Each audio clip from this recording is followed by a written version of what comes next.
March 8th, 2021. Hi, my name's Tom Yakupin, and this is the Tom Yakupin Podcast. Welcome aboard today.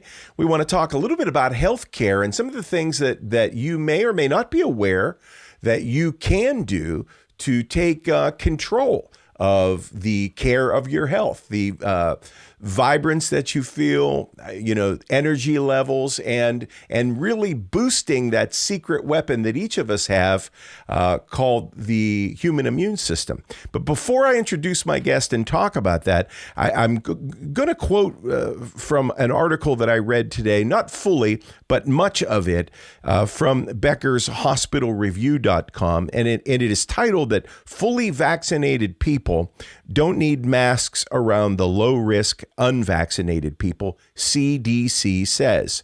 And then it goes on to share how that individuals who are fully vaccinated against COVID-19 can safely gather with small groups from other households without masks or physical distancing, even if those people haven't been vaccinated, according to CDC guidance updated March 8th.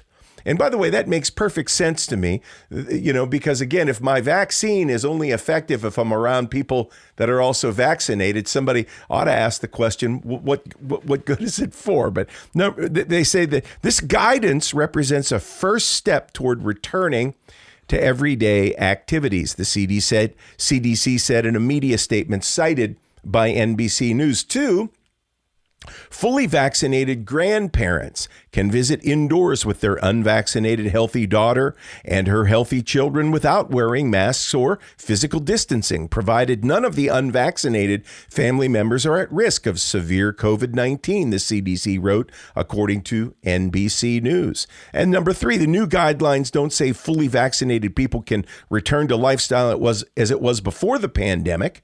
The agency didn't rule out the possibility that fully vaccinated individuals may develop asymptomatic infections and inadvertently spread the virus, instead advising vaccinated individuals to maintain mitigation measures in public or around high-risk individuals.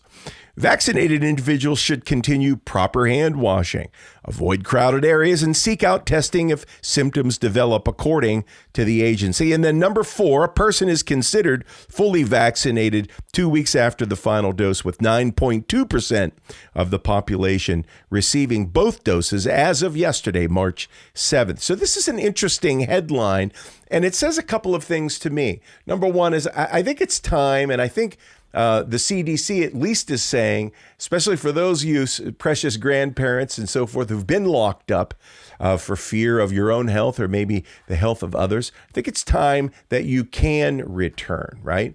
But the other thing that I get when I read an article like this and then maybe turn on the news and hear the latest headline or clip from Dr. So-and-so or another heavyweight politician over here or over there, is I think there's a lot of confusion as it relates how to navigate these waters, right?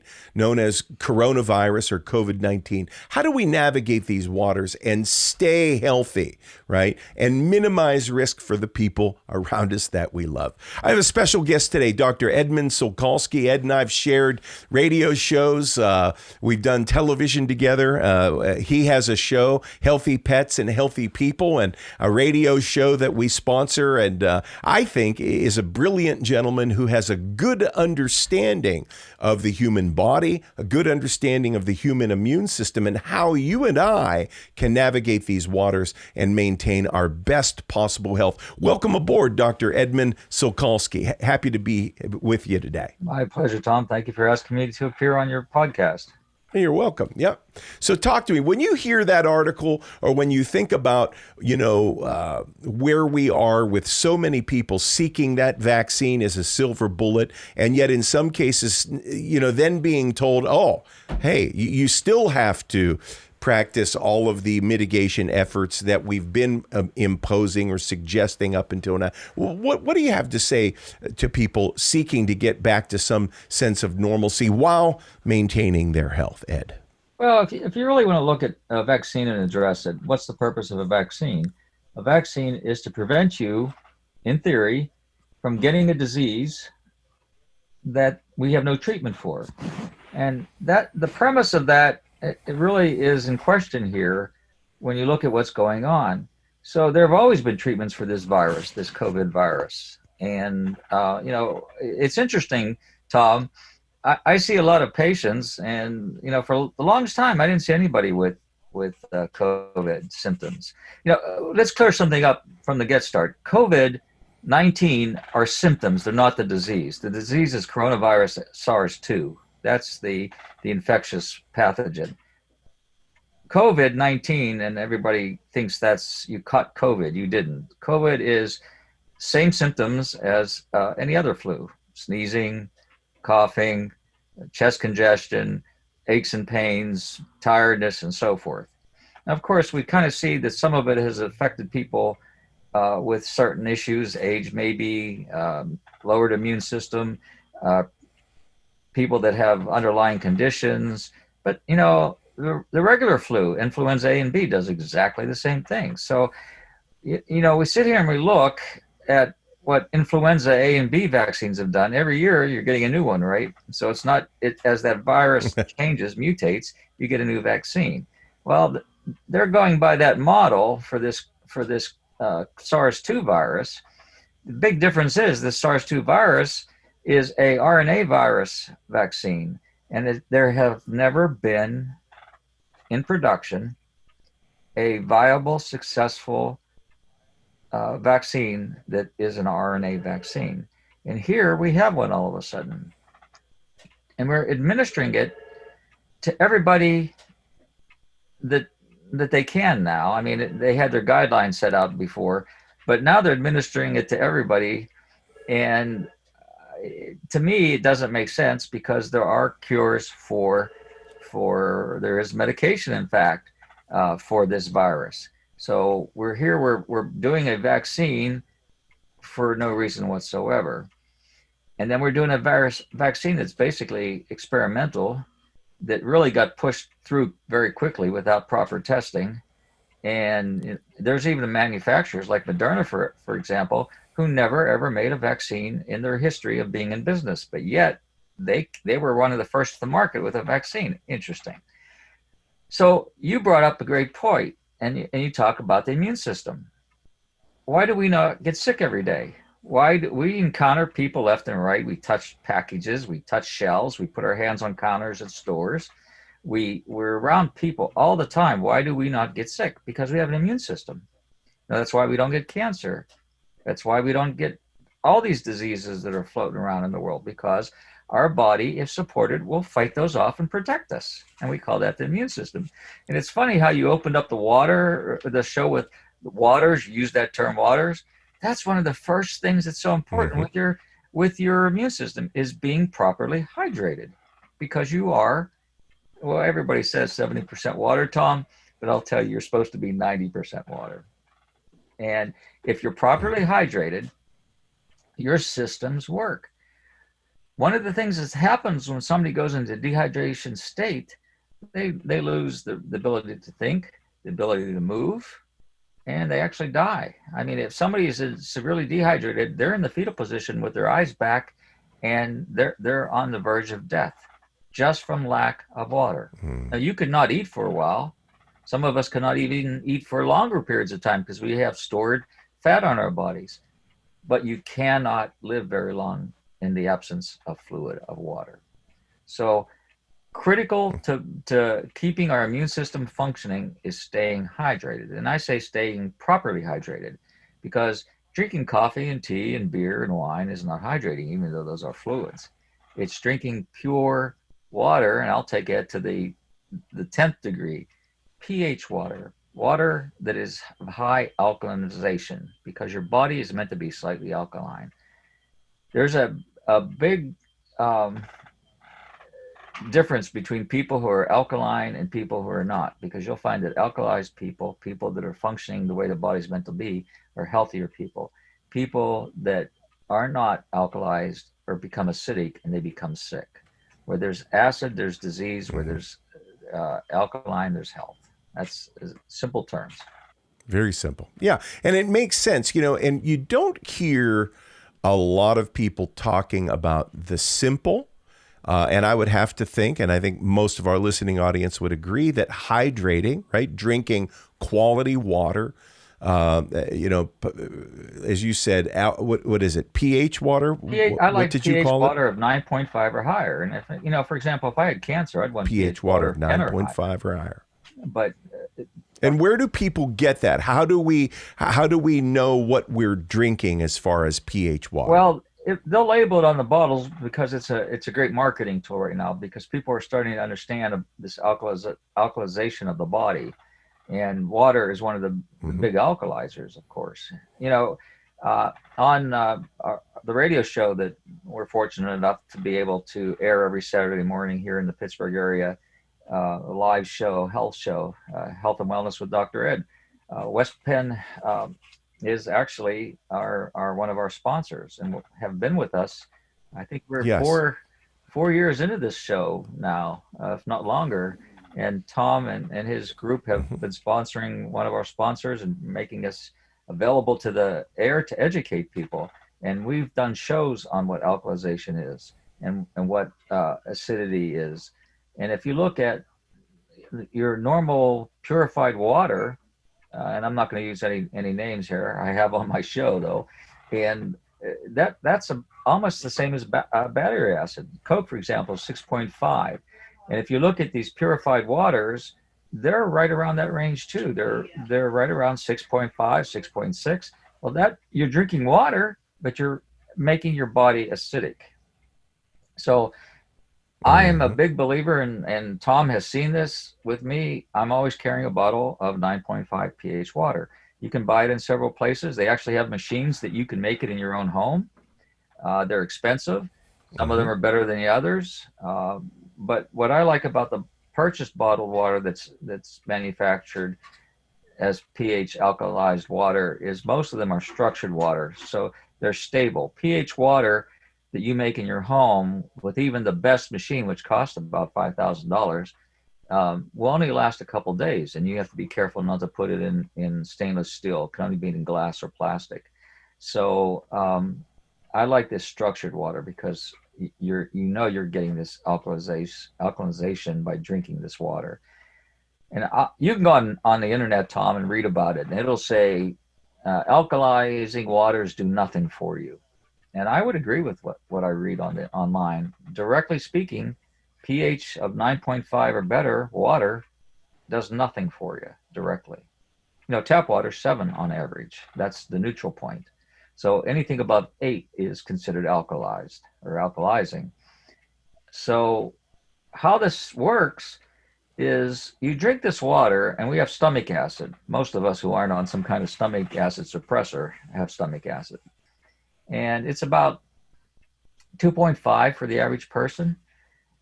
What happens when you drink alkalizing water, it dilutes that stomach acid, but your body immediately wants to make that stomach acid because you can't break down nutrients if you have low stomach acid. So when you dilute it, your body says, hey, I need stomach acid. I'm going to make it. Again, unless you shut down with some type of medication, the ability to do so. Your stomach will go back to that 2.5. But what happens is, in order to protect your body from that rush of that stomach acid increase, your small intestines and your pancreas begin to make sodium bicarbonate. That ends up getting into your blood and making you alkalize. So it's directly very interesting. Nothing. But it stimulates your body to do what your body's supposed to. Again, now your topic of the show, immune system, it's working the same way. It's helping your body to oxygenate itself. And we know that when we're oxygenated, disease doesn't live in our bodies. Very, very simple. What are some other, now here's a question. Somebody that is religiously drinking 8 glasses of tap water a day, what kind of value are they getting out of that, or are they getting value out of that, or are they taking in more toxins potentially? I would say with your average water from the spigot, as they say in Pittsburgh, from the faucet, it's about 7.1, 7.2, which is neutral. It's full of chlorine. It's full of fluoride. And fluoride is the second most toxic mineral out there, chemical. Um, who knows what else is in there? So I'm not in favor of actually drinking tap water.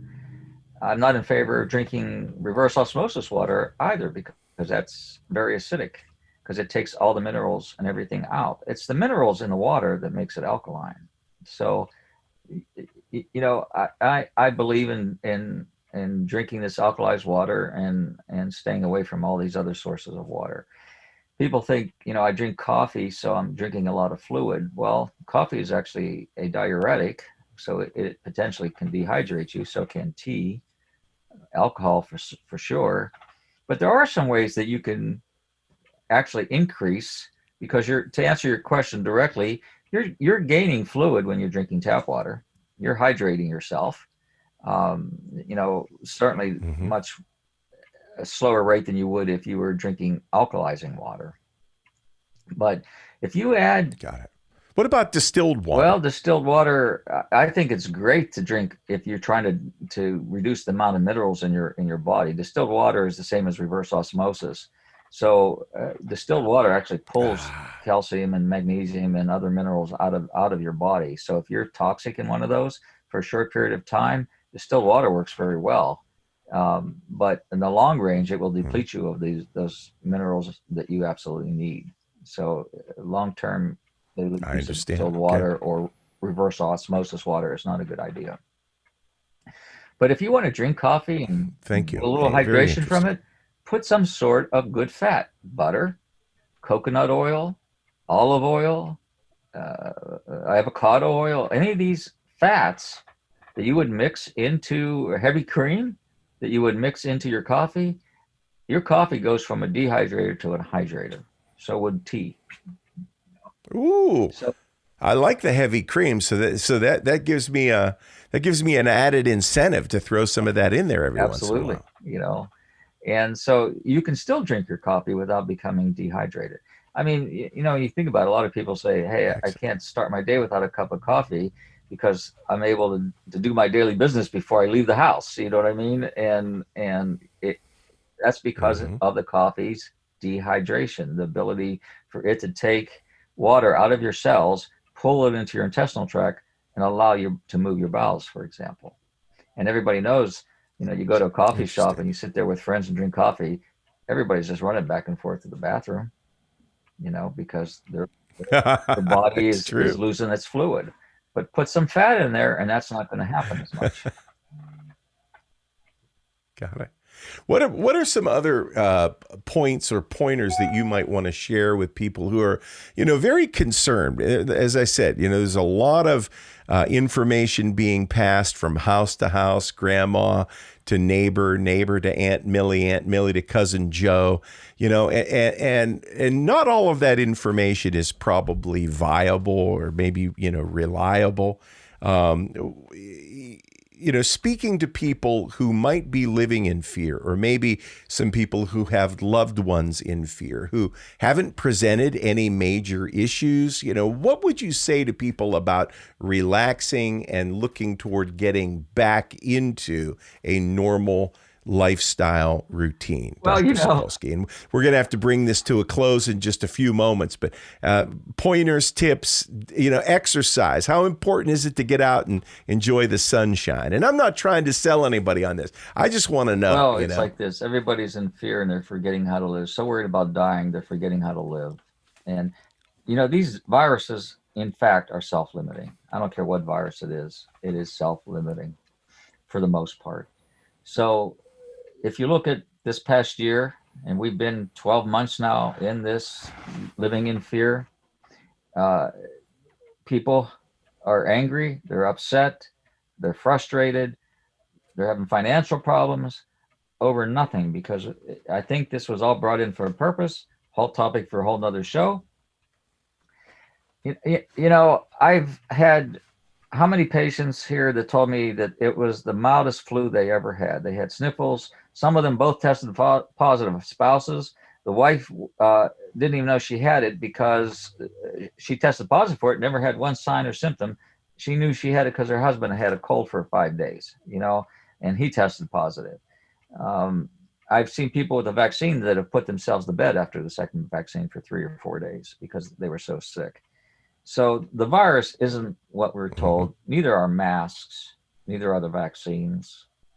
So I think you should charge yourself to really start to investigate with such things as this podcast that Tom Yakupin does. He's about education. Health and Wellness with Dr. Ed on the radio is about education. We don't tell you what to do. We don't tell you what not to do. We throw out information that hopefully empowers you to investigate it and come to your own conclusion, hopefully to support your immune system. And then if your immune system is supported, why are we living in fear? Does that make sense to you, Tom? Right. Thank you. Yeah. Well, it makes plenty of sense, and again, I have, I'm only human. I have my pet peeves with things, but, I look at people who, let's just say, in some cases, practice poor behavior, whether it's a bad eating, no exercise, smoking too much, drinking too much, whatever. And then the virus comes and not only are they freaked out about it, but they want me to be as freaked out as they are. And yet I think to myself, well, you haven't been much worried about your health up until this point. I mean, it's like other than drinking flames or inhaling flames, they're killing themselves on the installment plan. Why, but it does seem as though the media hype and the way that this has been introduced and peppering the narrative with so much confusion from the beginning, as it related to masks. If no you remember, mask. Fauci at first said no mask, then now it's a whole stack of masks. I mean, it's just been we're the whole box. Oh my God. That was the whole box. But that was the first time Fauci told the truth when he said, "Max, we don't need to wear a mask." That was the first time. Then he says, Wow. Well, I said that because we didn't want the hospitals to run short. Well, you lied to us there. Why do we trust any word that comes out of your mouth now? For whatever reasons. Wow. Why do we trust a word from your mouth, Dr. Fauci? That's that very well said. And I think, we see that, which is why to our listening audience, I think it's very important for you to put your thinking cap on. Not everybody on the television has your best interest in mind. Don't forget that. They don't. Dr. Ed, your Saturday radio show, I know you talk a lot about health, wellness. You've got some good ideas. Where can people listen to you at what time? What's the call letters on the show? And it's 12:50 a.m. The Answer in Pittsburgh. And you can listen to live stream on their website, their app. You can listen to it on Alexa live. You can listen to it live on iTunes, but TuneIn, and you can listen to it as well on iHeart. So you can take this wherever you go from your phone, and whatever you're doing, you're able to listen to the show. And I think Dr. Courtney, one of my regular guests, as well as Tom, when I can get him with his busy schedule to come on, Dr. Courtney archives his show, and we're in the process now of working to archive every show. So the information, we have a lot of guests that come on, authors, politicians. We talk about health, that's the health and then we talk about wellness, because, if you have anxiety because your politicians aren't listening, then that affects your health. So it's health and wellness, and that's what we focus on. We talk also about veterinarian, aspects, animal care. We integrate it all in this show. So it's probably one of the most unique radio shows in the whole country because the scope is so vast, from health, wellness, animals, and politics. Although we try to limit the politics because I get upset. Wow. Me too. I get upset, and then we get censored and shut down. So, I won't. Brad and I won't get into that. But yes, so I'm just coloring right inside between the lines and talking about positive things as much as we can. But this is good because it is something we can do. It seems to me there's not much I can do about what's happening in Washington, D.C., but I can choose to eat the apple rather than the Snickers bar. I can choose the pH water rather than the Coca-Cola. And that's where I'm going to live. I'm going to live in what can I do to improve the quality of my life and have the best possible day, every day, day after day, the rest of my life. And that's what I hope you do too. Dr. Ed, any closing comments? I would just like to give some recommendations of what people can look into and take themselves that are readily available. Vitamin C, sure. Vitamin D3 with vitamin K2, they need to be taken together. Zinc, and something called glutathione, if it's micronized or liposomal form. Those are major immune system supporters over anything else if you're going to supplement and give your body what it needs as far as nutrients to be well. Those things actually also help the thyroid function properly. And a thyroid is your voltage regulator. It is actually what creates the alkalization or the electrical energy in your body to keep you alkaline, besides making every cell function and every organ function. So what happens over here is when that thyroid is working, you tend to be slightly alkaline. And therefore, the controller for your immune system is that thyroid. So we need to have a healthy thyroid. And those supplements that I mentioned actually work for the thyroid. There's a number of other ones. But what vitamin C does in particular, Tom, is it actually produces hydrogen peroxide within your cells. And we know what hydrogen peroxide can do. So that virus that can break through that wall of your cell, or any virus that does that, once it gets in, it's not going to be able to grab a hold. And we know that these are opportunistic viruses. They need a host. They need to get inside your cell. And there's not a lot you can do to prevent that other than support your body to fight it. But you can't stop it from progressing. Very interesting. Well, folks, I hope you've gotten something out of this today. If nothing else, I hope you understand that you do have a secret weapon, and that is your immune system, which is exactly as Dr. Ed said. That's why we don't get sick from everything all the time. That's how we overcome things, right? And again, I recommend, hey, you do what makes you feel happy. Take, reasonable precautions, but get out and live your life. Wash your hands.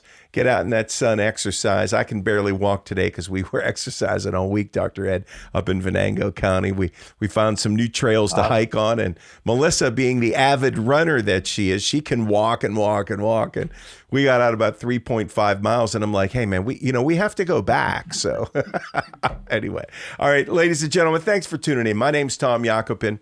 This is the Tom Yakupin Podcast. You can find us on Facebook, Spotify, here, there, everywhere, YouTube. Visit our website at www.tomyakupin.com. Thanks for tuning in. Hey, if you like this show, subscribe, share it with friends.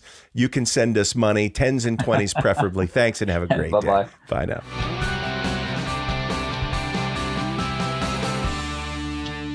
Special thanks to West Penn Life and Health, one of our sponsors.